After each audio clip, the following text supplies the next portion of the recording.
I am Kate Shanahan-Lindner, the Executive Director of the Center for European Studies, in case you haven't met me yet. We are, as a center, are thrilled to have this very exciting evening. If you've read the bio of our speaker, prepare to be blown away because there's so much more behind it than just what's on paper. Tonight is also an event where the Center for European Studies can show how we work not just in Europe with a certain dictated sense of borders. We want to be talking about issues that are facing, the whole world is facing, especially in comparison to the US and the EU.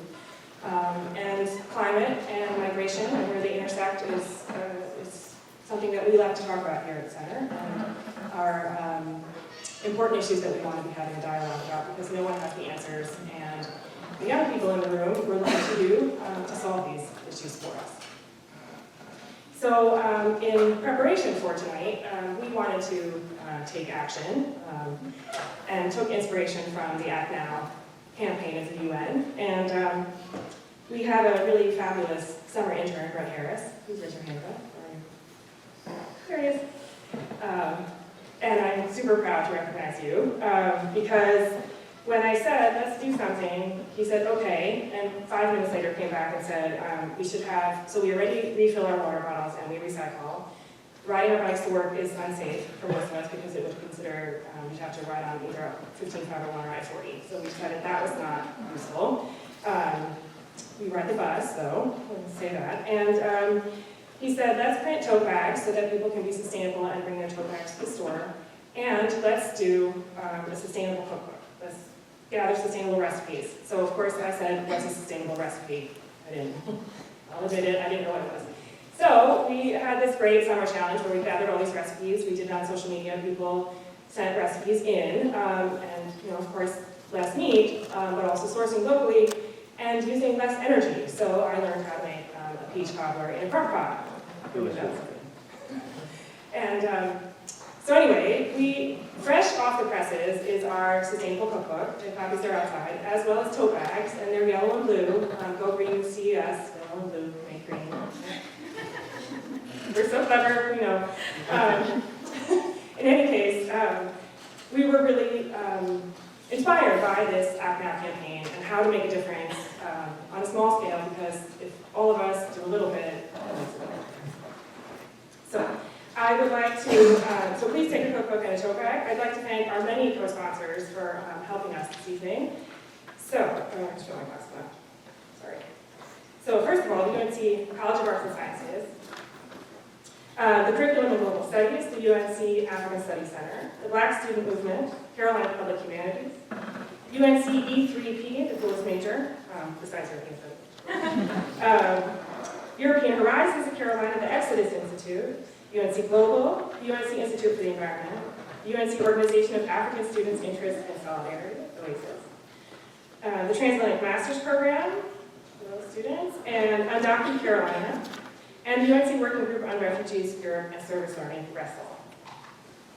Thank you, everyone, for making tonight possible. And now, please let me introduce Rudy Mansfeld, who is our Senior Associate Dean for Social Sciences and Global Programs, and a professor of anthropology. And we can't thank you enough, Rudy, for all the support you do. You are a good champion for all things global and the center and all the centers on the third floor. So thank you for being here.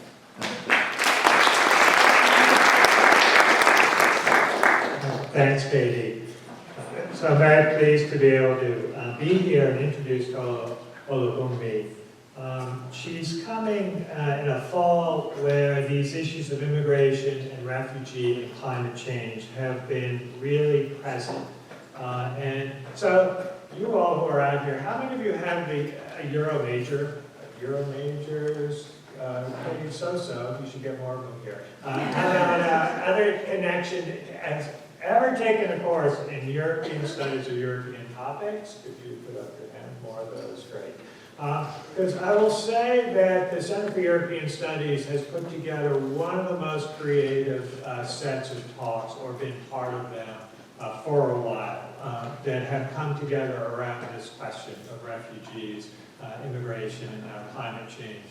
So we started right away with the Exodus Institute, and their project in which they recruited students to tell the importance of immigrants in America with some remarkable films. And, you know, so Carolina students just went out there and did that. And of course, when this got to the film festival, they loved the material that came off this campus. And I think at least one of the films done by a Carolina student was looped during this film festival up on Martha's Vineyard because it was so moving.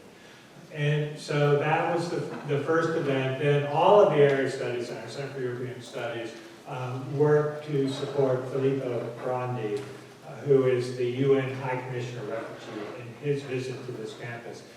Filippo Grandi has been the High Commissioner for Refugee for how many years? 4 or 5 years? Right. So he has never spoken to the United States of America outside of New York or Washington, D.C. till he came to this campus. And that is something of the importance of this campus in the imagination of the United States as a place to reach people. And that visit had 1,400 people turn up with absolutely minimal public publicity for that. We packed that hall, and that was about 3 weeks ago. This past weekend, the Center for European Studies was the linchpin in a workshop that we hosted that involved two men from Georgia. One, Halal Kelly, who was a Kurdish refugee. The other, Chris Buckley, who was an Afghan war vet whose life fell apart, and that led him to join the Ku Klux Klan. And then he worked his way out of that. And there's a documentary being done about these two men and how they came together. They want to bring that story to college campuses. They want to bring that documentary to college campuses, and they came here to try to find out how to do that. So 25 students gathered on Saturday to hear their story and talk to them about how to reach college students. So again, this is when Katie talks about Europe and the Center for European Studies as a crossroads, not just of European issues, but issues of the world. It's remarkable what she and the Center are doing. Halal, when he was here, was very interesting. He was a Kurdish refugee. He's now 36 years old. He's trained to be a cardiologist. And he and Chris have been invited to a lot of places to share their story. And Halal expressed a couple of frustrations. One is a little bit with events like this, that just teach but don't move people to action. Right? He really, in his case, needs people to move to action around Islamophobia. And his other frustration is that now that he's doing it, and Chris is doing it, and they're working together, he's a little frustrated that people treat him as something special. He does not feel he is at all special. He feels like he is a guy who is pressed for time, his knee hurts him, he likes teasing Chris, he likes showing up, he likes coming out, and he just feels like that's also now what he does. And so I think that this is why this event matters so much. Because now that that is open as a possibility, Tolu, my notes have just faded away on me, so I'm going to do a little magic trick up here. You all just keep paying attention to me as I do this. The point is, I think, that we've arrived at a place where we have all got to figure out how to get out of these seats in our conferences and our classes and take these steps. And again, it is, guess what? That was inaccurate.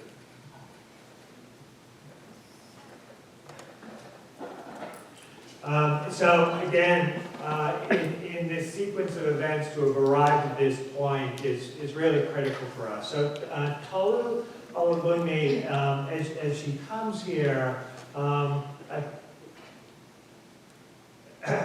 there are three parts of her story that have really kind of resonated for me.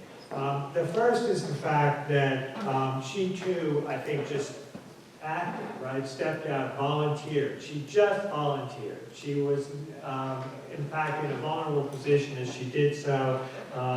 And then, again, she began her advocacy work as this unpaid volunteer at the National Immigration Law Center. And then she's just stuck with it, right? Part of it is sticking with the work, right? So she continues with that work. She becomes a founding board member of the largest immigrant youth-led organization in the U.S., the United We Dream Network. And then, again, she sticks with it. In all that she does, she continues in this way. She chairs the World Economic Forum's Migration Initiative Global Minds, because it's not just bodies that move, it's minds that move. In doing that, and alongside of that, she's also an entrepreneur, and she's CEO of Lions Right, which is a social venture that builds and manages initiatives that gives voice to the voiceless, and it strengthens collaborations among corporations, governments, and civil society organizations. And in these and other roles, she herself has gained a voice, particularly through the World Economic Forum, where she serves on the Global Future Council. For this kind of work, she's receiving ever more recognition. The Anti-Defamation League has named her an ADL in Concert Against Hate honoree. The World Economic Forum has named Tolu one of the 15 women changing the world. So this afternoon, she's come to us to talk on the topic, Relentless, Making the Impossible Inevitable. So please join me in welcoming Tolu Olubunmi.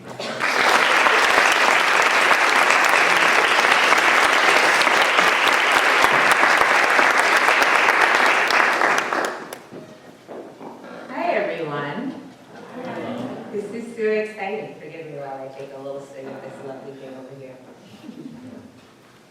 How's everyone doing? Good. Amazing. Well, I am so excited to be here. Thank you so much for that wonderful introduction. And, Katie, wow, thank you so much for bringing me here. It was a long time coming, and the UN has kept me a little busy, but I'm thrilled that we're finally able to do this, and I'm so grateful that all of you are here with me today. So, it's so exciting, I have to say again, to be here, because I have been excitedly awaiting tonight, mostly because I feel most at home with students. I love learning. I love the free exchange of ideas, and academic institutions are a hub of innovation and youth engagement, which makes these institutions a necessary partner in realizing the Sustainable Development Goals, the supremely ambitious and transformational vision of the United Nations. To have a world free of poverty, hunger, disease, and want, and where all life can thrive. A world that is free of fear and violence. But before and I spilled water here, but that's okay. Don't worry about it. Nobody's seen it. It'll be fine. But before I talk about my work, I feel the need to share a little bit more about myself. So I will have to admit that I struggled a bit with how much of myself I want to share with you tonight. I struggled to remember the teenager who sat in auditoriums like this one at Washington University, where I went to school. It's hard to think about that girl in the context of who I am today. The eager student, like so many of you, who's ready to usher in her brightest future. I struggle to reconcile that teenager with the woman standing before you with a life and a career that looks nothing like she had planned, and yet is still guided by the same unchanging commitment to breaking down barriers and attitude that has always been a North Star for me, right? It's the attitude that's guided me for so long as I can remember, really. When I was 6 years old, I developed this obsession with the credits at the end of movies. I was fascinated by the flow of words on the screen as they made their way magically from the bottom to the top and then disappeared. Yes, I was an extremely easy child to entertain. My mother was pleased. I would stand on anything I could find, hoping to get a clear view of where the words went. My obsession grew to the point where my dreams began ending with credits. I'm still waiting for a psychologist to help me sort through that one. But that obsession continued to grow to the point where I had to solve it. And I'm gonna date myself a little bit here. So, me back in those days, me at 6, was back in the days of VCRs. So take a minute to Google it, I'm sure you need to. And soon my obsession with credits led me to another mystery, cassette tapes. Again, just go to Google and you'll be fine. My little baby brain just had to know. I just had to know where the words and the images came from, how they got inside the cassette tape, and where they went. So one afternoon, I decided that I would conduct a research experiment. I wrote on a piece of paper, slipped it into the back of the VCR, the cassette tape, and proudly waited for my directorial debut. Shockingly, it didn't work out as I hoped. I ended up not with an Oscar, but with an irate mother, and an irate Nigerian mother at that. If there are any Nigerians in the room, you know that life was not good for me for a while. But still, that experience sparked my love of science, innovation, and technology. By the age of 8, I knew I wanted to be an engineer, and I chased that dream across continents, from my home in Lagos, Nigeria, to the suburbs of Washington, D.C., where I moved without my parents. I headed to college already certain I wanted to study engineering, but I didn't settle on a specialty until my sophomore year when I took my very first chemistry class. I had never been challenged academically the way I was in that class, and I loved every single minute of it. It seemed obvious to me to combine my passion for engineering with my newly discovered love of chemistry. Although it wasn't so obvious to my chemistry professor, given my grades. But undaunted, I declared a chemistry engineering major and graduated ready to take on the world. But soon after graduating, I realized that I'd lost my legal immigration status and I'd become undocumented. I'd become relegated to what I call living in the gray, the colorless existence of the paperless, shrouded in fear and hidden in the shadows. Facing the loss of my dreams and watching a very expensive diploma collecting dust, I summoned the same curious little girl who would never give up searching for answers to the mysteries of her world. Through tears, fears, and uncertainty, I resolved to focus my energy on changing the laws that kept me from my dreams and changing the lives of others like me.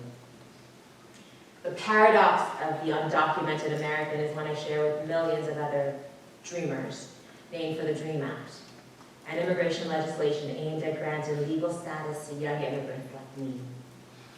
Young immigrants who had grown up in the US, most of us with no memory of our birth country, all of us American in every way but paperwork. I'd heard about the DREAM Act from one of the countless lawyers I'd met. I did research and found the organization leading the advocacy efforts for the bill, the National Immigration Law Center. Then, I'll confess, but don't tell anybody, I may have stalked their director of advocacy until he agreed to meet with me. All I wanted to do was help. When he finally agreed to meet with me, I made my pitch, and he hired me on the spot. I thought I'd be answering phones and filing papers a few days a week, but then I saw an opportunity to do endlessly more. A few months in, the DREAM Act was being introduced in Congress, and he asked if I could draft a press release for the announcement. I said, absolutely. Then I went home and I Googled press releases. I had no idea. I began to build my skills in policy and communications by approaching every project the same way, knowing that I was capable of the task while recognizing the importance of the work.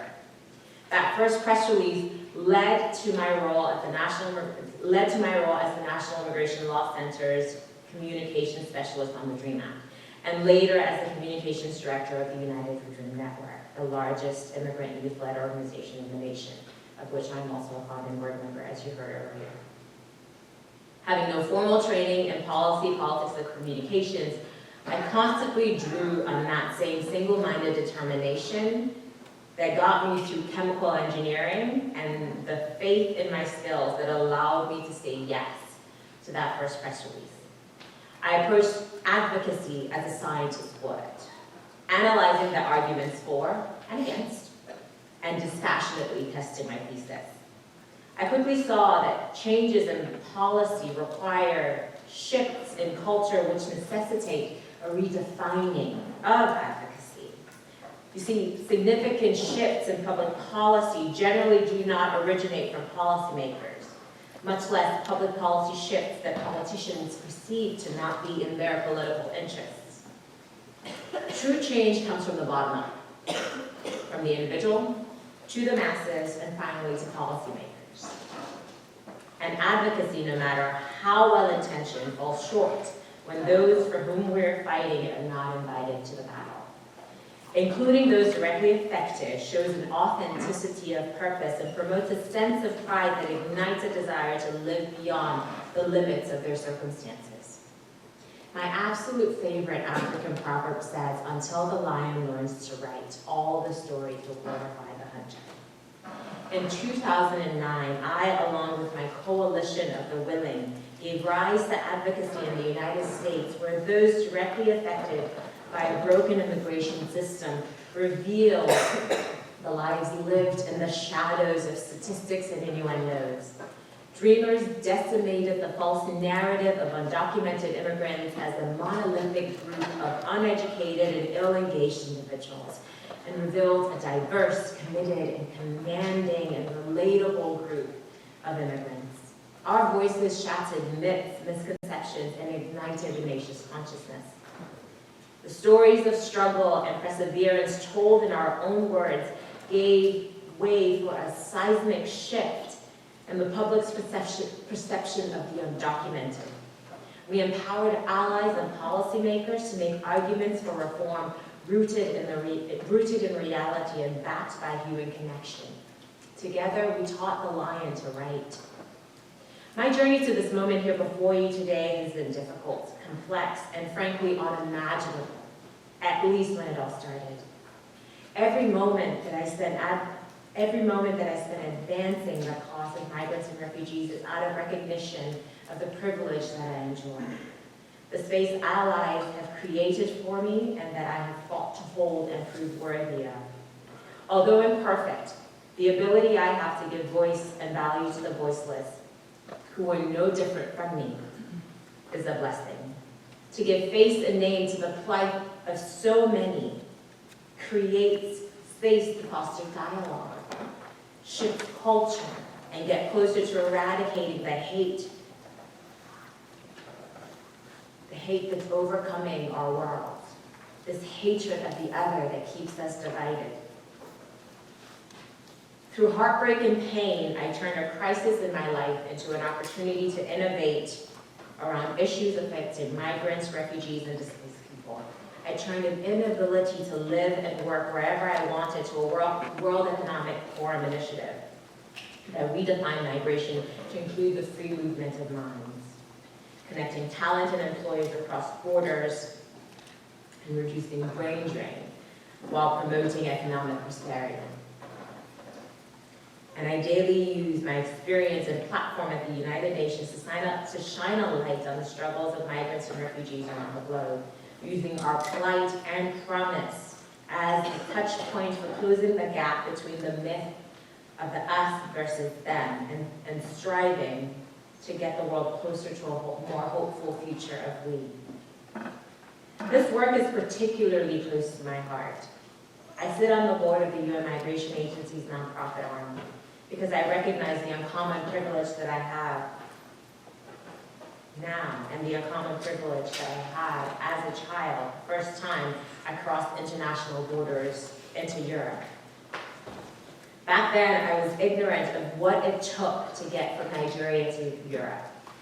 Not the security bestowed on me by my passport nor the convenience afforded me by air travel. Now as an adult and as one of the estimated 244 million international migrants, I feel a profound duty to the men, women, and children dying in the Mediterranean, and the millions still to be displaced due to the effects of climate change. I spent the past year advancing the United Nations work on the climate crisis, and often people ask me how I can move so easily between what are seemingly different issues. To me, they're not.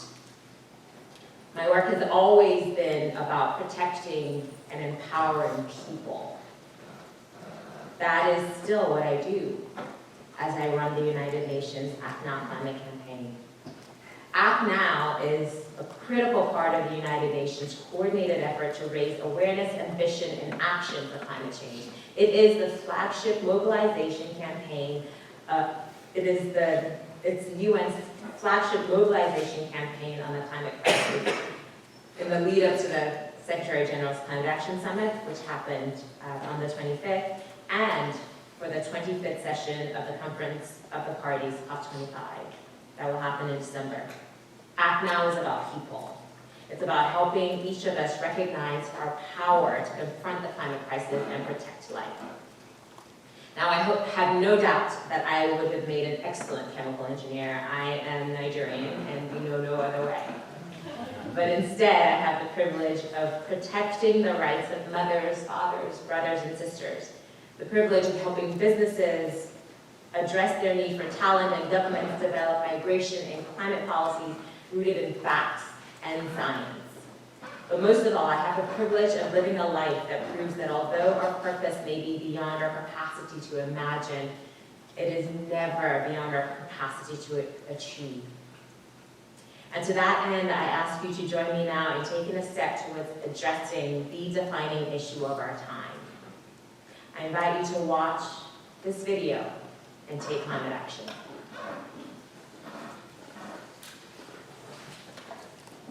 Hi there, my name is Tolu Olubunmi, and I want to talk to you about an exciting United Nations campaign called Act Now, which helps you take climate action.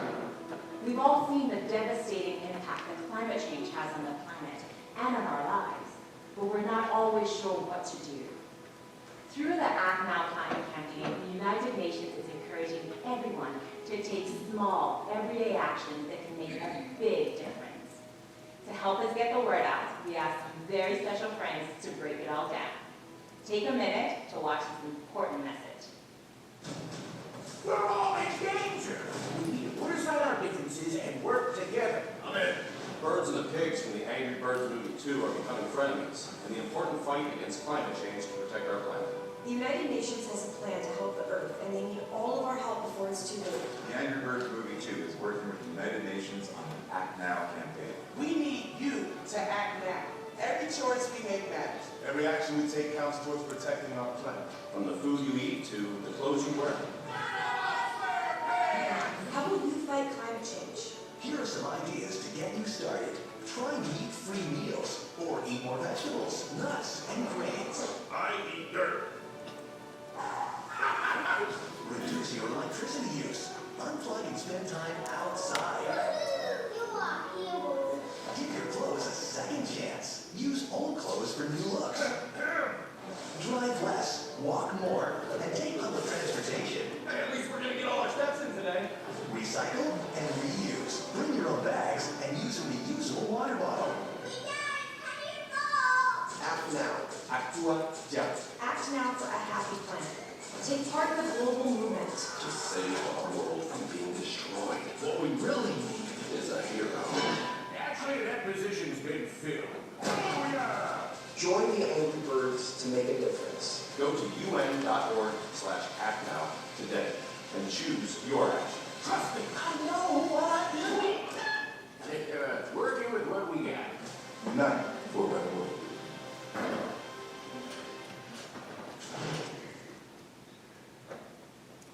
Thank you, Angry Birds. Now that you know how it works, let's take climate action together. Grab your phones and go to un.org/act. While we're waiting to connect,